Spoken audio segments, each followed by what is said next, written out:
సంకల్పం చేస్తే ఆ సంకల్పం జయప్రదం చేయడం కోసం మనం ముందుకు పోతే ఏదైనా సాధ్యమని చెప్పి కూడా నేను మీ అందరికీ తెలియజేసుకుంటున్నాను. ఈడీపీ పెడితే దాన్ని కూడా తీసేశారు. మళ్ళా ఈరోజు ఈడీపీని ఎస్టాబ్లిష్ చేస్తున్నాం. ఇదే కాకుండా కొన్ని అనుభవాలతో చాలా మార్పులు చేర్పులు ఇవన్నీ తీసుకొస్తున్నాం. ఎవరైనా ఇన్వెస్ట్మెంట్ 1000 కోట్ల రూపాయల కంటే ఎక్కువ పెడితే అలాంటి ఇన్వెస్ట్మెంట్ని త్వరితగతిన చేయడానికి ఒక సీనియర్ ఆఫీసర్ని ఎస్కార్ట్ ఆఫీసర్గా కూడా పెట్టి ఎప్పటికప్పుడు మానిటర్ చేస్తూ ప్రాజెక్ట్ ఏమాత్రం డిలే కాకుండా అనుకున్న టైంకే పూర్తి చేసే విధంగా ఆలోచిస్తున్నాం.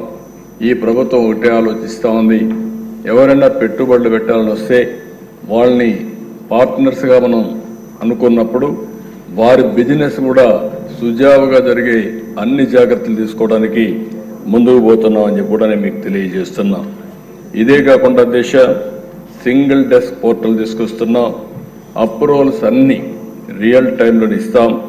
అవసరమైతే సెల్ఫ్ సర్టిఫికేషన్ ఫెసిలిటీ కూడా ఇచ్చి ఏదైనా కానీ మామూలు విషయాలైతే ఆటోమేటిక్గా క్లియర్ చేసే బాధ్యత కూడా తీసుకుంటామని చెప్పి నేను మీకు తెలియజేస్తున్నాను. ఇది కాకుండా ఇంకొక పక్కన చూస్తే ఇండస్ట్రీస్ కూడా ఒక పక్క ఎంఎస్ఎంఈని ప్రోత్సహిస్తూనే ఎవరైతే పెద్ద ఎత్తున పెట్టుబడులు పెట్టగలుగుతారో వారందరినీ కూడా మాట్లాడుతున్నాం.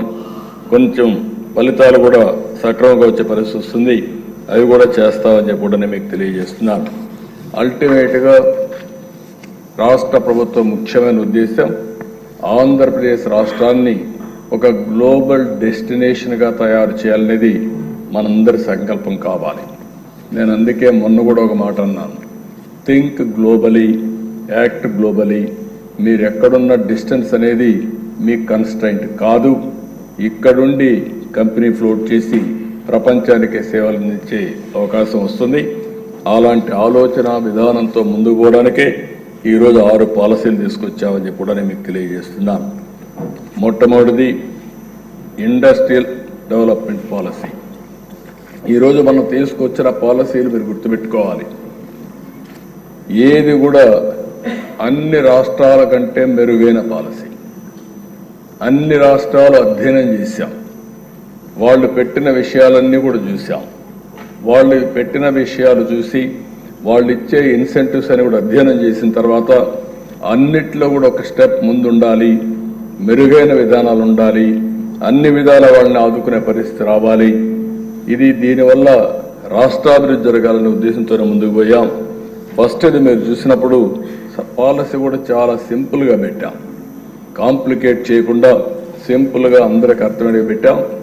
ఏ పాలసీ కూడా 24 నుంచి 29 వరకు ఈ పాలసీస్ ఉంటాయి. 5 years పీరియడ్ పెట్టాం. అందులో కూడా మీరు చూస్తే ఒక టార్గెట్స్ కూడా నిర్దిష్టమైన టార్గెట్స్ పెట్టుకున్నాం. ఇన్వెస్ట్మెంట్ అట్రాక్షన్ దగ్గర అన్ని రంగాల్లో కలిపి ఒక 30 లక్షల కోట్ల రూపాయలు ఇన్వెస్ట్మెంటు రావాలని చెప్పి కోరుకుంటున్నాం. అది మ్యానుఫ్యాక్చరింగ్ కానీ లేకపోతే ఏదైతే క్లీన్ ఎనర్జీ కానీ అన్నీ కూడా క్లబ్ చేసుకుంటే 30 లక్షలు అనుకుంటున్నాం. కనీసం మనం దీనివల్ల 20 లక్షల మందికి ఉపాధి వచ్చే విధంగా కార్యక్రమాలు ఆలోచిస్తున్నాం.